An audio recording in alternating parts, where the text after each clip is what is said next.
India's prosperous, growing middle class is reshaping the country's film industry. The old single-screen cinema halls that once reigned supreme are being replaced by modern multiplexes catering to their needs.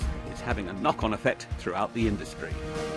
The number of screens are expanding, the audience is growing for Hindi films, for Bollywood films within the country. As a result, the industry has really grown horizontally as well. Post-production facilities, including the visual effects business, are expanding, serving both as a backroom operation for Hollywood as well as for Indian cinema.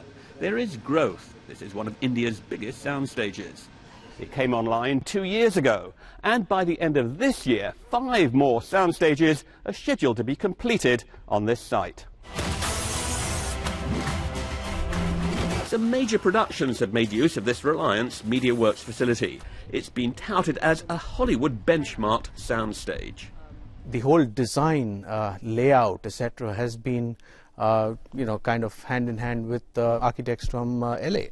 So the whole piece has been designed so effectively, keeping in mind what they would have built in LA is what we have built out here.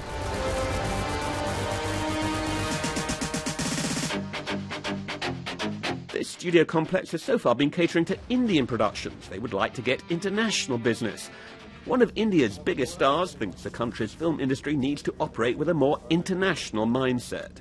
Somehow, we don't think of it as an international business. You have motorcycle companies which are selling motorcycles internationally. You have Hyundai, which has one of the second or third largest plant here in the world or in Asia. And they're all doing it from here because the services were made through the industrial ministry or whatever. But somehow for films we still don't have that belief that this is an industry which can go international. The infrastructure is just part of the solution. Some filmmakers believe Indian storytelling needs to adapt to the sensibilities of an international audience. The recent award-winning Indian film The Lunchbox, a gentle story of unrequited love set against the backdrop of Mumbai's intricate lunchbox delivery system, is seen as an example of an Indian film that can travel. There are too many people and everyone wants what the other has. We are yet to understand a world audience. We are yet to evolve a cinematic language that communicates on a more global scale. We're still discovering that. The Lunchbox to some extent communicated, but because it was sweet, it was easy.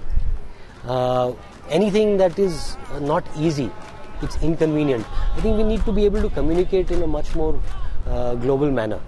And our cinema needs to grow to do that.